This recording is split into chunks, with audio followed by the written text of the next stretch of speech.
BJP সরকার ডিলিমিটেশনের নামে বরাক উপত্যকার জনসাধারণের সঙ্গে প্রতারণা করেছে বলে মন্তব্য জিতেন্দ্র সিংহের। সোমবার কাছাড় জেলা কংগ্রেসের আয়োজিত সাংবাদিক সম্মেলনে বক্তব্য রাখতে গিয়ে কংগ্রেসের সর্বভারতীয় সাধারণ সম্পাদক জিতেন্দ্র সিং বলেন, বরাকের জনগণকে বিজেপি সরকার ডিলিমিটেশনের নামে প্রতারণা করছে। বিজেপি সরকারের জন্য বরাক উপত্যকা অভিভাবকহীন হয়ে পড়ে রয়েছে। এই সরকারের কথা আর কাজে মিল নেই। ধলাই সমকাল কতজন বেকার যুবক যুবতীকে চাকরি দেওয়া হয়েছে, এই জবাব মুখ্যমন্ত্রী দিতে পারবেন কি? তিনি বলেন, আজও বরাকের জনগণ উন্নত চিকিৎসার জন্য বাইরে গিয়ে চিকিৎসা করাতে হয়। বিজেপি সরকার বরাকে কোনো উন্নত মানের চিকিৎসা ব্যবস্থা করতে পারেনি। আগামীকাল ধলাই উপনির্বাচনের প্রচারে আসার পর সেটার জবাবদিহি হতে হবে মুখ্যমন্ত্রীকে। ধলাই সমষ্টির উপনির্বাচনে জনগণ প্রতারণার জবাব দেবেন বলে আশা ব্যক্ত করেন তিনি। পাশাপাশি ধলাই সমষ্টির উপনির্বাচনে কংগ্রেস বৃহৎ আকারে জয়লাভ করবে বলে আশা ব্যক্ত করেন সর্বভারতীয় কংগ্রেস নেতা জিতেন্দ্র সিং। সাংবাদিক সম্মেলনে উপস্থিত ছিলেন আসাম প্রদেশ কংগ্রেসের সভাপতি ভূপেন বরা, জেলা সভাপতি অভিজিৎ পাল, আসাম প্ৰদেশ কংগ্রেসের সাধারণ সম্পাদক আমিনুল রশিদ চৌধুৰী, কাটিগড়াৰ বিধায়ক খলিল উদ্দিন মজুমদার সহ অন্যান্যরা। ধন্যবাদ জনাইছো আৰু মিটিঙত কথা কমেই এইকেইদিন কৈয়ে আছো আৰু মই অনুৰোধ কৰিছো যাতে প্ৰকৃত যিটো বৰাকৰ পৰিস্থিতি সম্পৰ্কত আমাৰ সাধাৰণ সম্পাদক জিতেন্দ্ৰ সিং ডাঙৰীয়া যিকেইটা কথা কৈছে, মই ভাবোঁ যে এইটো বৰাকবাসীৰ মনৰ কথা কৈছে।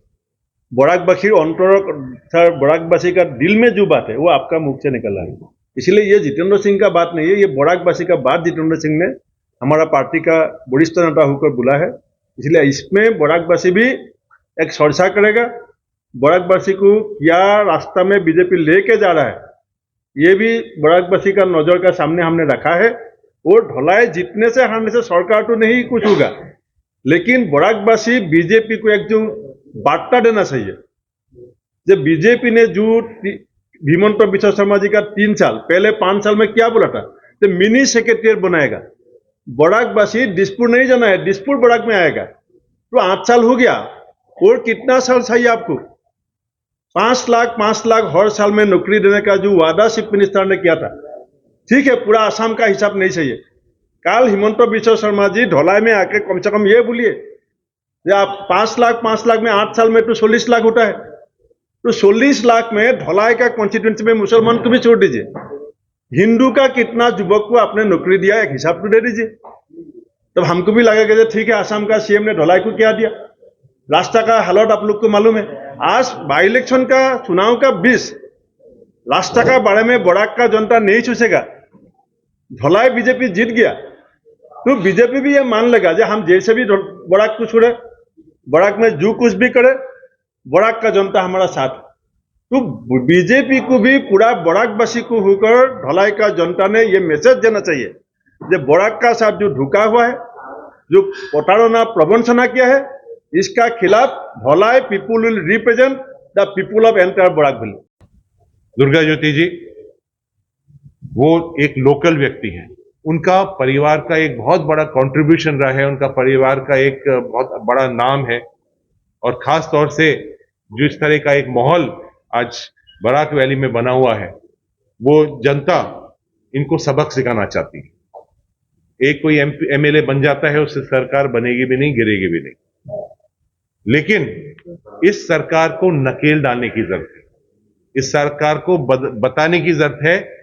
जनता का जो आक्रोश है वो इस चुनाव के अंदर ये निकालेगी। मैं ये भी निवेदन करना चाहूंगा कि हमारे 5 हमारे चुनाव हो रहे हैं। धोलाई में तो हमारे दुर्गा ज्योति जी लड़ रहे हैं, सिडली में संजीव बारी जी लड़ रहे हैं, यहाँ अजीत सिंह जी हमारे इस चुनाव को संभाल रहे हैं, जाकिर हमारे सिडली का चुनाव संभाल रहे हैं, बोगाई गांव के अंदर प्रद्युत बोरदुलॉय जी जो हमारे सांसद है वो संभाल रहे हैं, प्रजीत सिन्हा साहब लड़ रहे हैं, सामगरी में तेंजिल हुसैन साहब लड़ रहे हैं। इसके साथ साथ बिहाली के अंदर जयंता बोरा जी लड़ रहे हैं चुनाव, जिसमें गौरव जी और उनकी पूरी टीम इस चुनाव को संभाल रही है।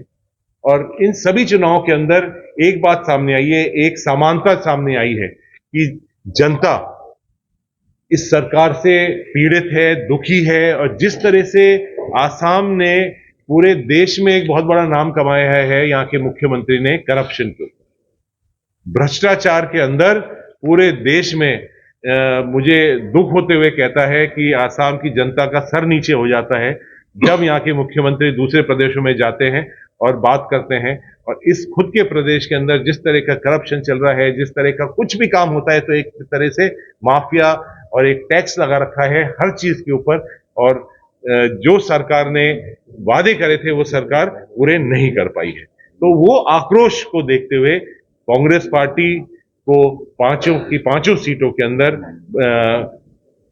फायदा मिल रहा है, और उसके साथ साथ जनता का जो विश्वास है कांग्रेस पार्टी के साथ है, और बहुत अच्छे रिजल्ट्स आएंगे और कांग्रेस पार्टी इन पांचों चुनाव को जीतेगी। मैं आपसे यही निवेदन करना चाहूंगा कि देखिए ये बाय इलेक्शन है, और हमारे जितने भी सहयोगी साथी हैं, हमारे वरिष्ठ हैं, उन हम सबों ने साथ मिलकर पूर्व में भी चुनाव लड़ा है और आगे भी हम चुनाव लड़ेंगे। मैं ये निवेदन करना चाहूंगा कि ये बात मीडिया द्वारा ही उठाई गई थी, और यहाँ के जो बड़े मीडिया हाउसेज हैं उनने ये बात रखी थी कि बिहाली की सीट अगर हम सीपीआई एमएल को दे दें तो एक तरह से फाइट ही नहीं होने वाली है, और एक तरह से बीजेपी को हैंड ओवर हो जाएगी सीट। ये सभी अखबार जो बड़े बड़े न्यूज़पेपर्स हैं मीडिया द्वारा ये बात रखी गई, और हमने भी उस बात का असेसमेंट करा कि पूर्व में भी हमने हमारे साथी हैं उनको सीट हमने छोड़ी थी, लेकिन जो रिजल्ट आने चाहिए थे वो नहीं आ पाए।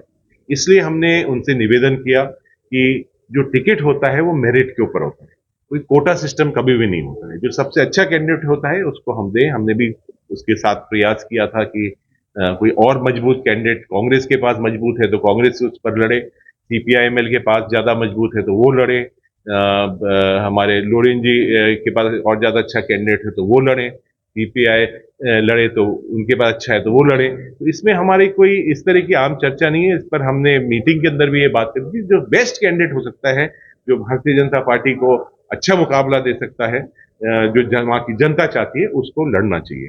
तो इसके ऊपर कोई हमारी जरूर हम अलग अलग चुनाव लड़ रहे हैं, लेकिन मन हम सबों का एक है।